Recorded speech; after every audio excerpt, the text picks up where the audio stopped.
Magandang araw mga kapitek! Ako po si Sir Willie, ang inyong lead trainer para sa NCAS Review at narito na naman po ang isang episode ng ating review na tiyak ay marami po kayong matututunan.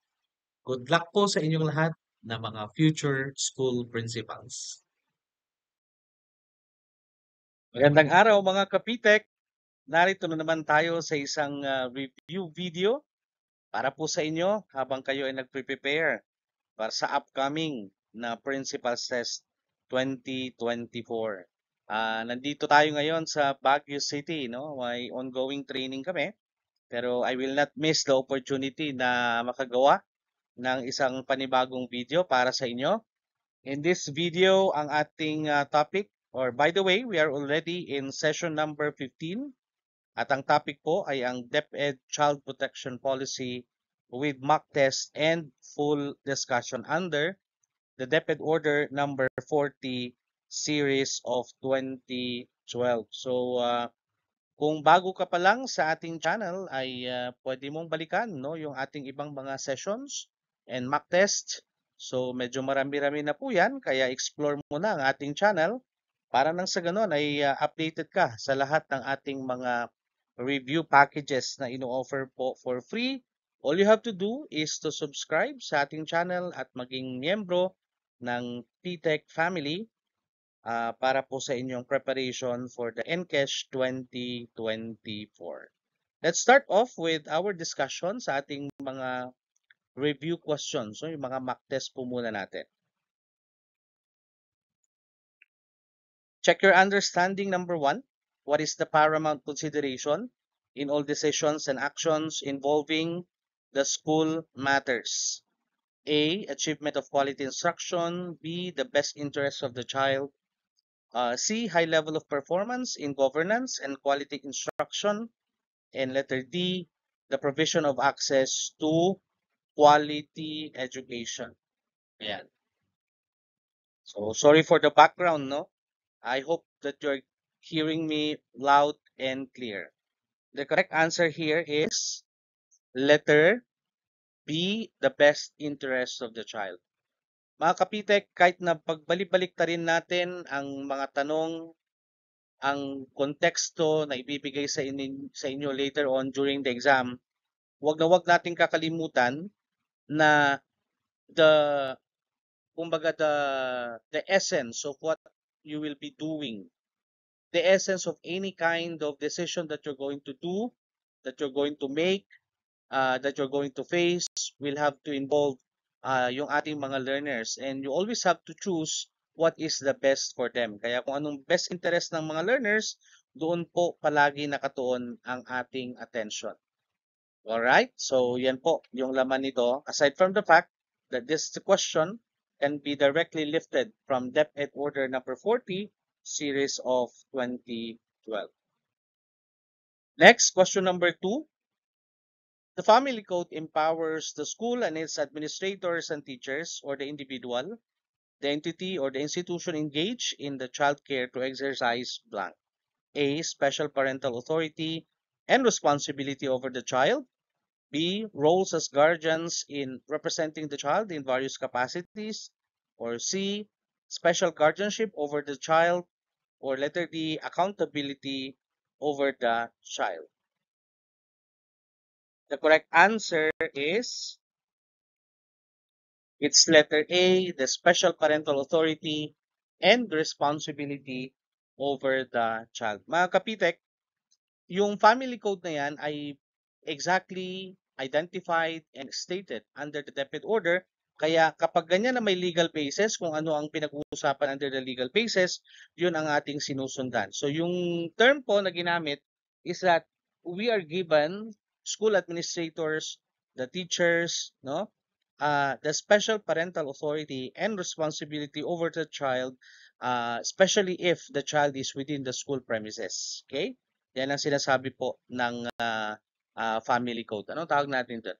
Loco parentis. Tama? We call it the loco parents. Alright? We move on. Question number 3. The following are the definitions of a child except. Alin dyan ang hindi kasama? any person below 18 years of age, above 18 person but is unable to fully take care of themselves, pupils or students who may be 18 years of age or older but are in school, or letter D, students who are enrolled in the higher education institutions. Our correct answer is letter D, no? Students who are enrolled in the higher education institutions. Yung A, B, and C, mga kapitek, ay mga saktong definitions po yan na nakalagay sa ating DepEd order na nagpapanggit na ito ang mga definitions sa mga child dahil may legal implications po yan ha. Kapag pinag-usapan natin ay child, there will always be a legal implication as to how the proceedings will go, how the legal actions may be conducted, or what possible legal actions may be taken by parties that are involved. Kaya we were very careful with that, and kaya nga nire-refer natin ito sa ating mga legal basis kagaya po ng ating DepEd order. Question number 4. The following are considered as parents exempt. So alin dyan ang hindi kasama? We call them biological parents, step parents, adoptive parents, or the foster parents. Go. Our correct answer is foster parents. Pag parents po, according to the definition in the DepEd order, ang biological parents ay syempre, automatic yan. Step parents, sila yung mga pangalawang magulang na dahil either naghiwalay and then may panibagong asawa, or kung hindi man kasal, yung common law spouse ay pwede din po yun, considered to be a parent din yon. Adoptive parents, of course, kasama din yan. Ang foster parent po kasi mga kapitek ay kasama siya under guardian, no? Hindi siya kasama under the definition po ng parent. Okay, question number 5. Child abuse refers to the maltreatment of a child, whether habitual or not. Which of the following is considered as a child abuse?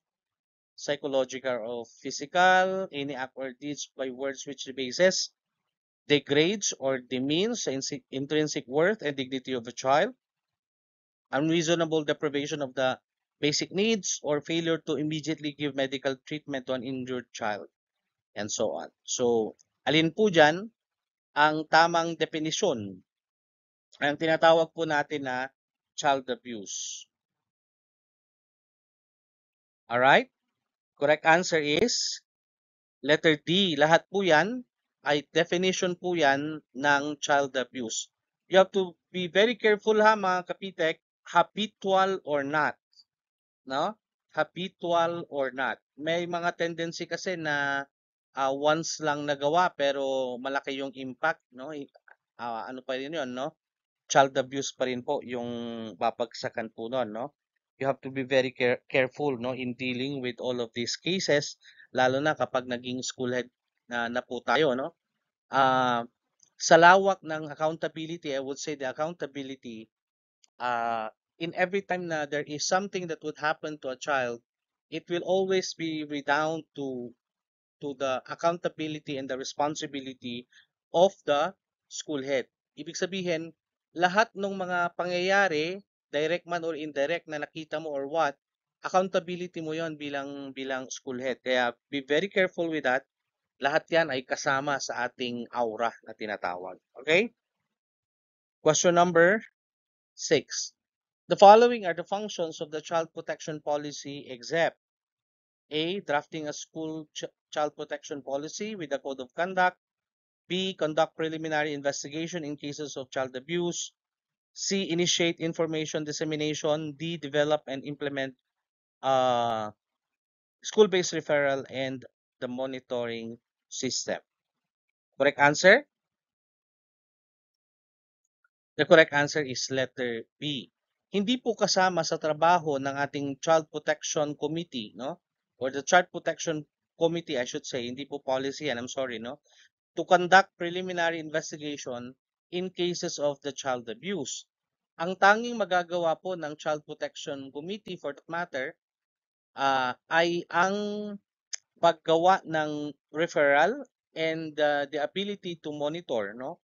Gagawa siya ng monitoring system para sa ganon ay hindi na nauulit o kung hindi man naulit ay hindi na po nangyayari, no, yung mga ganitong mga pangyayari na of course we are very careful about it. We're very careful about it. Ah, hindi po trabaho yung ng Child Protection Committee ha, yung pag-imbestiga o gagawa siya ng investigative team niya to find out what happened, no? Uh, that's not part of what was intended or stated under the DepEd order, right? Yes. Now let's proceed with our full discussion. Pag-usapan natin ngayon yung DepEd Child Protection Policy. Again, in all of the videos na ginagawa po ni PTEC, we always have to highlight kung ano yung role ni school head, ano yung mga significant points of the DepEd order na importante na binibigyan natin ng stress or binibigyan natin ng halaga. It's important that you understand bilang school head, future school head, it's very important that you understand your role in the situation. Kasi in most of the questions naman na ibibigay sa inyo, naka-situational yan. Naka-solo framework nga yan eh, di ba? So tinitignan nila yung ability ninyo, no, bilang future school head. How are you going to react? How are you going to give comments? How are you going to make decisions out of the situations po na ibinigay? So very crucial that you understand your role in the situation so that you can be able to select properly or appropriately kung alin yung tamang sagot doon sa item na yon. Okay? Not only that, of course, in the reality, you will be able to practice na rin kung alin yung tama ba na mga protocols na yan. Alright? Let's go into DepEd Order number 40 series of 2012. Wala pang bago ha, wala pang bago na DepEd Order dito. Ito pa rin po yung pinaka-latest. So we have here the general provisions. Under the general provisions, gusto ko lang po na i-highlight mga kapitek na anong gusto natin na i-highlight dito. We just would like to highlight kung ano yung mga legal basis na pinabanggit natin. Of course, the 1987 Constitution relative to the responsibility of the state to defend the right of the child, yung ating Convention on the Rights of the Child na kasama ang Pilipinas sa mga pumirma niyan. And later on, makikita natin dito that hindi lang yung mga local laws natin ang pinagbabatayan yan, but we also have the United Nations mga promulgations that we are also considering as part of the crafting nitong DepEd order na ito. Okay? So, ganun din, ano ang stand ng ating DepEd order dito when it comes to bullying and all other abuse, no? I-reiterate ni DepEd na meron tayong zero tolerance policy. Zero tolerance policy ang polisiya ni DepEd. Kaya whatever, no, na case against a child na nangyari or may kinalaman ng mga personnel ng school or anybody for that matter uh, will be prosecuted as it is. No? Napakahalaga ng understanding na yan sa atin dahil doon magbabase kung anong maging mga possible actions sa ibibigay sa examination. Tandaan nyo lang na si DepEd reiterating zero tolerance policy along the different, no, yung mga child abuse cases na nangyayari sa mga bata. Okay? Kanina sa ano natin, nabanggit natin yung family code. No? The family code is the one also giving, no, the accountability among personnel, school administrators regarding yung special parental authority na binibigay sa kanila kapag ang bata ay nasa loob ng paaralan. Okay? In the definitions po natin, meron tayong mga iba't ibang mga definitions na ibibigay dyan. Of course, children in school, we can all relate to that. Ang gusto lang natin i-highlight dito ay yung role ni school head, ano? Referring to the executive officer or administrator of the public or the private learning center.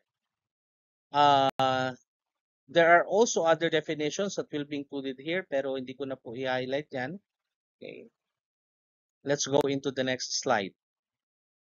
In one of the questions, binigayan ko ng diin yung pagiging guardian at pagiging isang parent. Meron po kasing ano yan may legal implication, no? Kapag ang pinag-uusapan ay kung sino yung parent at kung sino yung guardian. Okay? So importante na alam natin yung ano dito.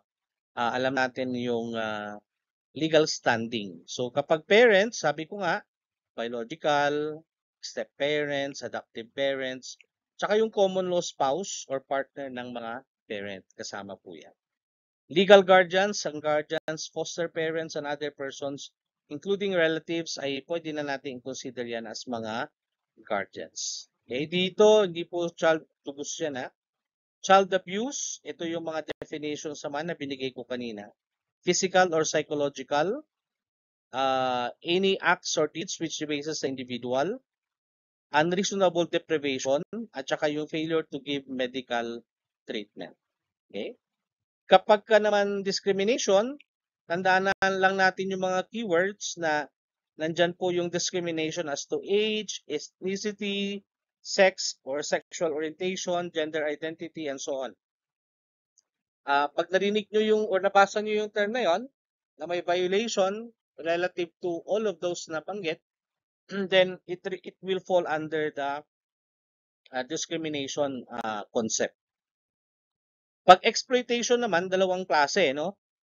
Pag exploitation refers to the use of the children for someone else's advantage or gratification or profit, no? Often resulting in an unjust, cruel, and harmful treatment of the child. Pwedeng sexual exploitation that abuses the position of the vulnerability and the differential power or trust for the sexual purposes. Pag economic naman, ito yung ginagamit sila for reason na they will the person, one person will get a profit or a production out of yung mga ipinapagawa doon sa mga bata. This includes but is not limited to illegal child labor as defined in RA 9231. Okay? Violence against children committed in schools, physical violence, sexual violence, ayan. Very prevalent ito ngayon. Kaya, importante, alam ni school head yung standing niya. Ito yung binabanggit ko palagi. Kapag may mga reported cases ba sa kanya, paano ba magre-react sa school head? Hindi lang kailangan alam ni school head kung ano yung mga forms of violence or forms of abuse. The most important pa na alam niya ay kung ano yung paraan, paano niya gagawin, ano yung mga steps that are needed to be undertaken. Otherwise, it will become a failure, no? It will become a failure. Susundan lang natin kung anong binabanggit nung ating DepEd order, no? For other matters naman, kaya nga ginawa itong DepEd order nito para maintindihan nang hindi naman necessarily na very technical yung mga terms na ibinibigay, no? So in this particular case, we can actually understand kung ano yung hinihingi na kahit na hindi naman natin sinasabi na graduate ka ng pagiging abogasya, no? Yung mga simple definitions na nakalagay dito will make it easier for us, no, school heads, to make necessary actions, no, for that matter, or for us to be able to make the needed actions to be taken in cases of, no, yung mga cases like this. Okay? Kapag bullying or peer abuse naman ang pinag-uusapan natin, kagaya this one, it refers to the willful aggressive behavior that is directed towards a particular victim who may be outnumbered, younger, weak, with disability, less confident, or otherwise vulnerable. Pag bullying, child to child. Okay?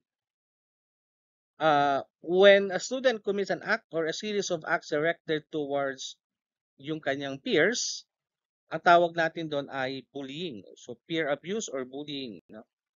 Iba naman kasi kapag child abuse. Kapag child abuse, it's an adult over the child. Either a personnel, kung sino man yung mga nasa school, na nakagawa ng hindi maganda sa isang bata, doon papasok yung definition po ng child abuse. Pero kapag bata to bata, that is bullying, no? Na nandiyan po sa ano natin yung iba't ibang mga definitions. Alright? So yan, no? Yung mga examples na yan, no? Public humiliation, ano pa, deliberate destruction or defacement of the property, physical violence, demanding or requiring sexual monetary favors, yan, no?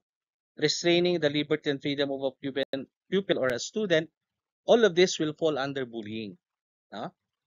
Pag cyberbullying naman is any conduct defined in the preceding paragraph that are related, no, to the digital platforms. So nandiyan na yung mga examples like texting, email, instant message, chatting, internet or social networking websites or other platforms or formats. Okay? So yun yung mga definitions po na ibinibigay po dyan. Kapag abuse, no? Ito yung mga sample ito, no? May mga examples diyan na binigay. Blows, striking of the child's face, pulling the hair, and so on. So, hindi ko na babanggitin yan kasi alam nyo na rin yan. It's very important lamang na tayo ay may alam, no? Doon sa iba't ibang mga forms of violence na pwede pong mangyari sa isang bata. There are cases in which hindi po, kumbaga hindi reported, no, yung mga cases na ganyan, kaya yan ngayon yung magiging trabaho, no, ng ating Child Protection Committee, no, kung paano niya mapalabas at maiwasan itong mga bagay-bagay na nangyayari na yan. Although hindi man reported, mas nakakatakot ngayon dahil hindi nga reported, ibig sabihin hindi mabibigyan ng solusyon. Okay? Hindi natin mabibigyan ng solusyon. Very important that the Child Protection Committee will really work hard in coming up with intervention programs, no, on how to make on how, no, to lessen or to mitigate, if that would be the right term, dito sa mga cases on child abuse. Duties and responsibilities, no, I will not go over with the central office, but we will be going directly into the yung school. The school head shall have ito. Kaya nga, mga kapitek, gusto natin na-emphasize na yung ating role under these circumstances ay napapaloob po, no? Nababanggit naman po yan sa ating mga DepEd orders. So kagaya po nito, ano bang trabaho ni school head? The school head shall ensure that the institution of effective child protection policies and monitor compliance thereof. So dapat we are compliant along with all the provisions stated here. Ensure that the school adopts a child protection policy.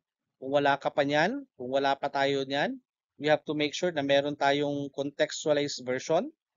Ensure that all pupils, students, or learners, school personnel, parents, guardians, or custodians and visitors are made aware of the child protection policy. Kanya nga, ang child protection policy ay hindi lang ito dapat dinidiscuss once in your tenure bilang school head, but at least, no, there will be different mechanisms on how the child protection policy can be communicated to different stakeholders, no? Importante 'yon. Dahil yung info dissemination will be giving you, no, a lot of kumbaga legwork, no, para maiwasan, no, or makapagbigay ng sapat na impormasyon, no, dito sa child protection policies. Organize and convene the Child Protection Committee. Syempre, ikaw ang chairman diyan. Conduct the capacity building activities for the members of the CPC and conduct disciplinary proceedings in cases of offenses committed by pupils, of course, no? Kasi kapag mga bullying, talagang ang kumakana diyan ay kung ano yung magiging possible disciplinary proceedings that can be crafted under the child protection policy ng school. Pag child abuse cases, definitely for referral ka lang ang pwede mong gawin diyan.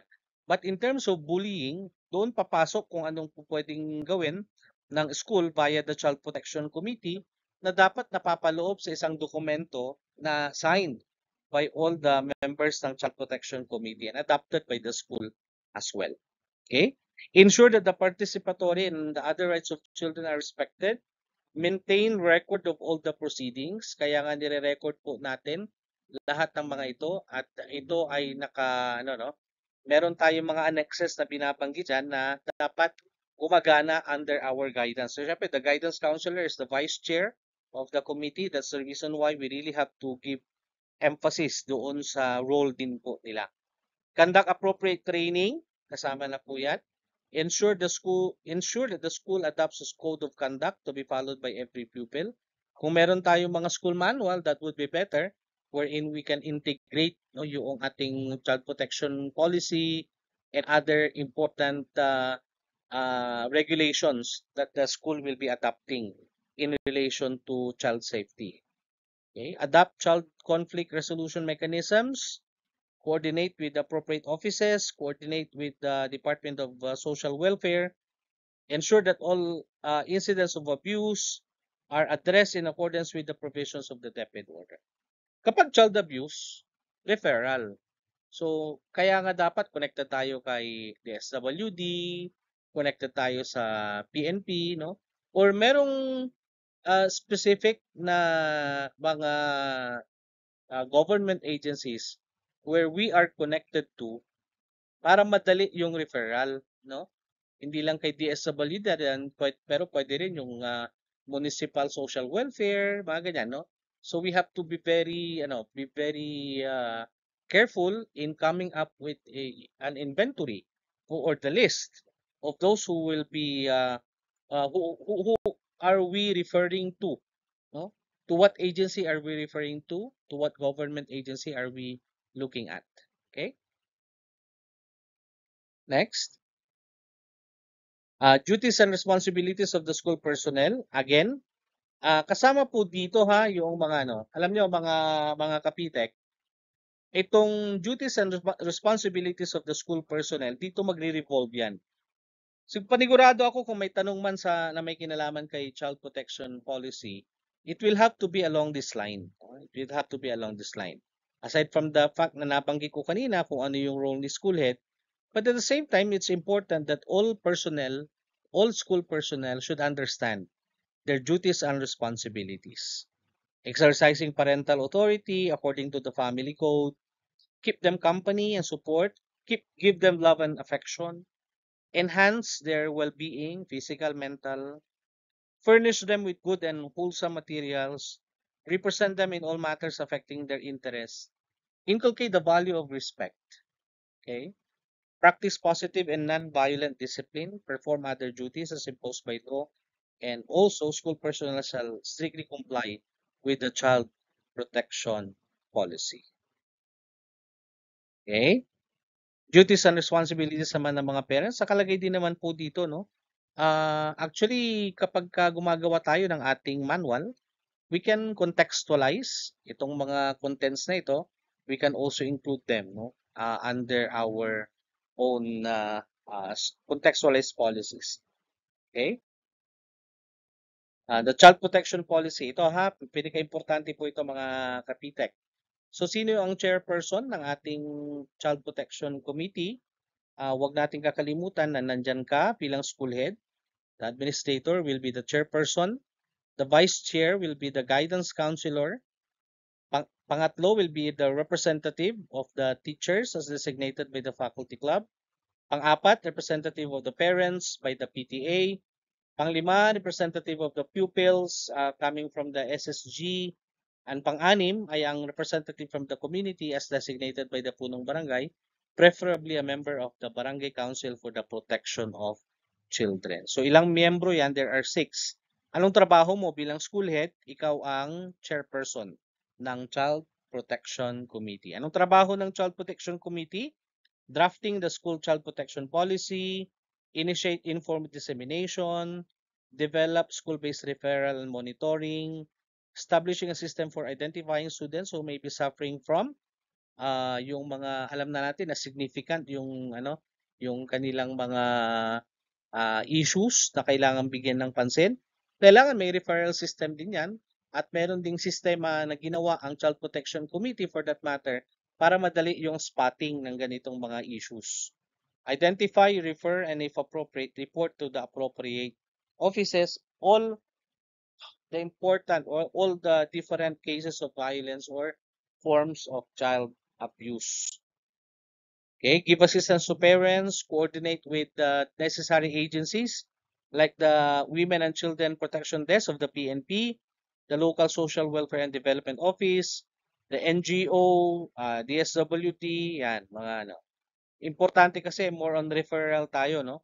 Kapag hindi naman natin pwedeng masabi na we all have our license na mga psychologists and we do not have enough number of guidance counselors, for example, kaya kailangan ay yung referral system medyo malakas tayo, no? Na pwede nating ipatok agad yung mga issues na yan at magkaroon ng debriefing on the part of the child. Alright? Capacity building, kasama yan sa binanggit natin. Paggawa ng mga procedural and remedial measures to address child abuse. Okay? So, all in all, ito po yung mga importante na mga parts po. Mauulit lang yan. Yung mga iba't ibang mga prohibited acts. Pero itong mga prohibited acts po na yan, ay nabanggit na rin po natin mga kapitek kanina doon sa unang part ng ating DepEd order. Okay? Ayan. Yung procedural, ayan, no? If a complaint is not sufficiently informed, the concerned school head shall inform, no, or the disciplinary authority shall immediately inform the complainant of the requirements.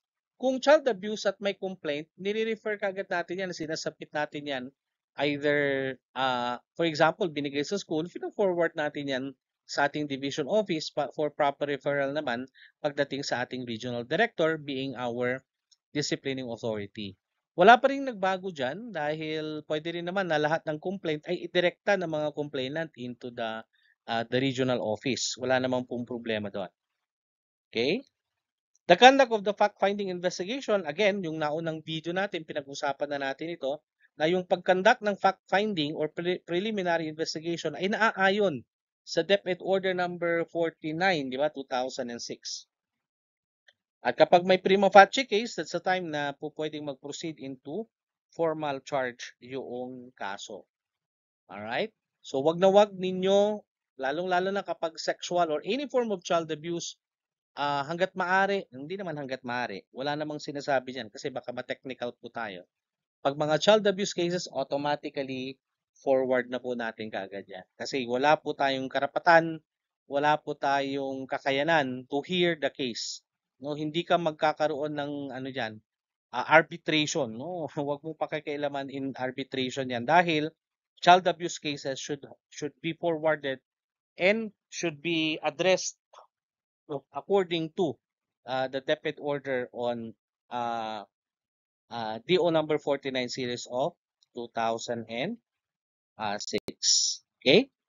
Ayan, mga complaint, mga contents na po 'yan. All right?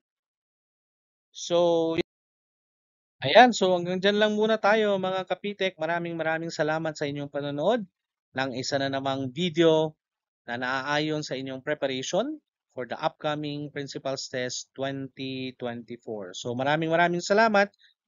Please share, please subscribe for more exclusive contents. Maraming salamat at magandang araw mga kapitek.